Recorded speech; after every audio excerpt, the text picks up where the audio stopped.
जब से मिस रुसाली की प्यार भरी नज़र मुझ पर पड़ी थी, तब से मानो मैं तो जी उठा था। हमारे दफ्तर के सारे मर्दों में से मैं ही तो सिर्फ शादीशुदा था और उस पर एक बच्चे का बाप भी। ऐसे में मिस रुसाली पर मेरा जादू चलना किसी चमत्कार से कम न था, पर अब यह चमत्कार हो गया था। तब ऐसे में सभी को आहें भरते देख मैं खुद पर नाच कर बैठा था। मैंने तो सपने में भी नहीं सोचा था कि उस विशाल पर मिस रुशाली फिदा होगी। पता नहीं उस हसीना को उस टहते हुए बूढ़े बरगद के पेड़ में न जाने क्या नजर आया जो उसे अपना दिल दे बैठी। लंच करते वक्त हमेशा आहें भरता हुआ सबसे कह रहा था, हाँ भाई, अब यह बेचारा दिल ही तो है। अब यह किसी गधे पर आ जाए तो इसमें उस कमशिन मासूम हसीना का क्या कसूर। राहुल के इस मजाक पर सभी खिलखिलाकर हंस पड़े। कैंटीन में घुसते वक्त जब मैंने अपने साथियों की ये बातें सुनी तो मैं मन ही मन उठा और अपना लंच बॉक्स उठाकर दोबारा अपनी सीट पर आकर बैठ गया। अपने दफ्तर के सारे आशिकों के जलते हुए दिलों से निकलती हुई आहें मेरे मन को ऐसा सुकून दे रही थी कि मैं खुशी के चलते फिर कुछ खा न पाया। तब मैंने चपरासी से कॉफ़ी मंगाई और कॉफ़ी पीकर फिर से अपने काम में जुट गया। वैसे तो उस समय मैं लैपटॉप पर काम कर रहा था, पर मेरा ध्यान तो मिस रुशाली के इर्द गिर्द ही घूम रहा था।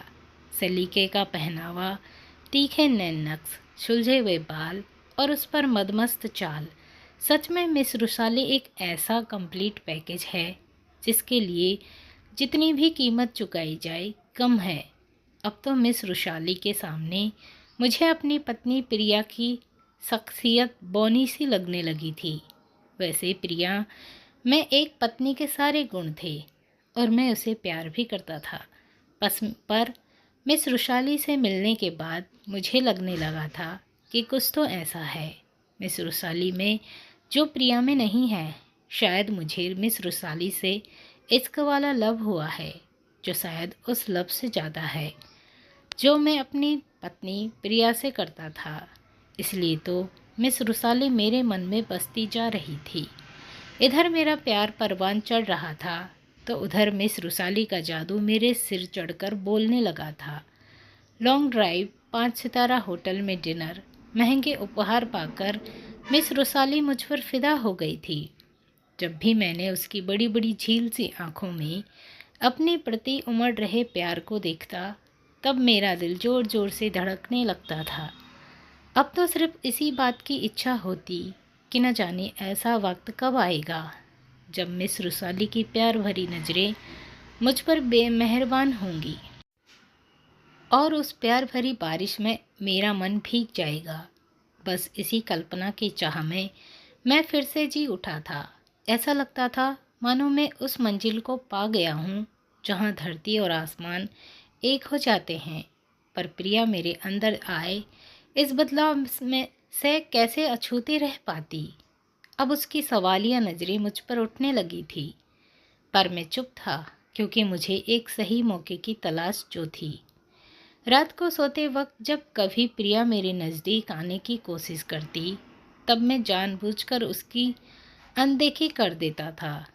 तब मैं तो मुंह फेर कर सो जाता और वहाँ आंसू बहाती रहती। मुझे उसका रोना अखरता था, पर मैं क्या करता, मैं अपने दिल के हाथों मजबूर जो था। बीतते समय के साथ मेरी मिस रुसाली को पाने की चाह बढ़ने लगी थी, क्योंकि मिस रुसाली की बड़ी बड़ी आंखों में मेरे प्रति प्यार का सागर तेजी से हिलोरे जो लेने लगा था। अब मुझे लगने लगा था कि शायद सही वक्त आ गया है जब मुझे प्रिया से तलाक लेकर मिस रुसाली को अपना बनाना होगा। तभी मेरी इस उबस भरी जिंदगी में खुशियों के फूल खिल पाएंगे। अभी मैं सही मौके की तलाश में था कि अचानक मेरी किस्मत मुझ पर कुछ ज़्यादा ही मेहरबान हो गई। प्रिया के मामा जी के अचानक बीमार होने के चलते वह पूरे 3 दिन के लिए आगरा क्या गई। मुझे तो मानो दबा हुआ चिराग मिल गया। सुनो, मैं आगरा जा रही हूँ, तुम्हारा खाना कैसरोल में रखा है। प्रिया अपना सामान पैक करते हुए फ़ोन पर मुझसे कह रही थी, तुम जल्दी से निकलो, मेरे खाने की चिंता मत करो, वरना तुम्हारी शाम वाली बस छूट जाएगी। मैं खुशी के मारे हड़बड़ा रहा था। हाँ जी, वह तो ठीक है। मैंने श्यामा को बोल दिया है कि वह सुबह शाम आपका मनपसंद खाना बना दिया करेंगी। प्रिया अभी भी मेरे लिए परेशान थी। प्रिया, मैं तो चाह रहा था कि मैं दफ्तर से जल्दी निकलकर तुम्हें बस स्टैंड पर छोड़ दूँ, पर क्या करूँ, इतना ज़्यादा काम जो है। मैंने अपनी चालाकी दिखाते हुए कहा। नहीं जी, आप अपना काम करो, मैं चली जाऊंगी। इतना कहकर प्रिया ने फ़ोन रख दिया। प्रिया का इस तरह अचानक चले जाना मुझे एक अनजानी सी खुशी दे गया। मैं बावला सा कभी सोचता कि यहाँ दफ्तर में ही मिस रुसाली को सब कुछ बताकर अपने घर ले जाऊं, पर फिर बहुत सोचने के बाद मुझे यही लगा कि मैं अपने घर पहुंचकर फ्रेश होने के बाद ही मिस रुसाली से मिलने जाऊंगा। जब वह अचानक मुझे देखेगी तब मुझ पर चुंबनों की बरसात कर देगी और उस प्यार भरी बारिश में मैं भीगकर हम दोनों दो जिस्म एक जान बन जाएंगे। बस फिर क्या था। मैं तुरंत घर पहुंचा और अच्छी तरह तैयार होकर मिस रुसाली के पास पहुंच गया। दरवाजे की घंटी बजाने पर दरवाज़ा रुशाली ने नहीं बल्कि एक मोटी सी औरत ने खोला। मिस रुशाली, वह ऊपर रहती है, उस औरत ने बेरुखी से कहा। फिर मैं ऊपर चढ़ गया। जब मैं रुसाली के कमरे में पहुंचा तब मैंने देखा कि वह किसी चालू फिल्मी गानों पर थिरक रही थी। कमरे में चारों तरफ कपड़े बिखरे पड़े थे और जूठे बर्तन यहाँ वहाँ लुढ़के पड़े थे। अरे तुम, अचानक सामने देखकर हड़बड़ा गई वह। क्या है ना, आज मेड नहीं आई। रुसाली यहाँ वहाँ पड़ा सामान समेटने लगी। फिर उसने सामने पड़ी कुर्सी पर पड़ी धूल साफ की और मुझे बैठने का इशारा किया। फिर वह मेरे लिए पानी लेने चली गई।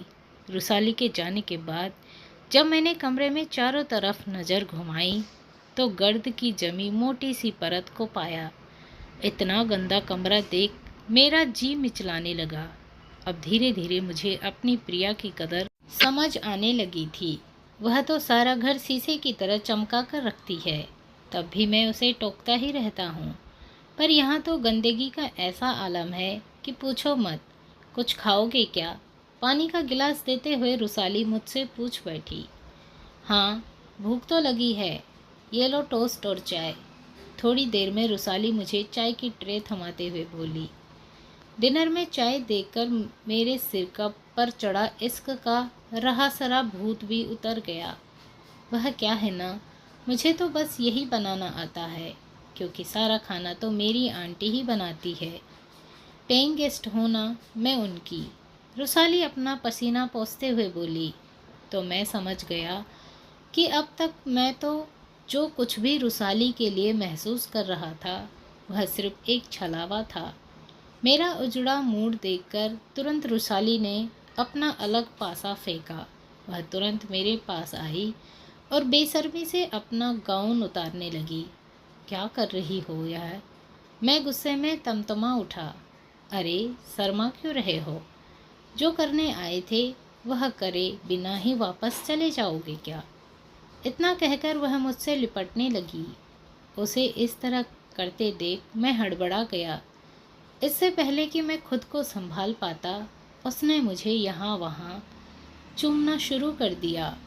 तभी अचानक मेरे गले में पड़ा लॉकेट उसके हाथ में आ गया, जिसमें मेरी बीवी प्रिया और अंसुर का फ़ोटो था। ओह, तो यह है तुम्हारी देहाती पत्नी। अरे इसे तलाक दे दो और मेरे नाम अपना फ्लैट कर दो, फिर देखो कि मैं कैसे तुम्हें जन्नत का मज़ा दिखाती हूँ।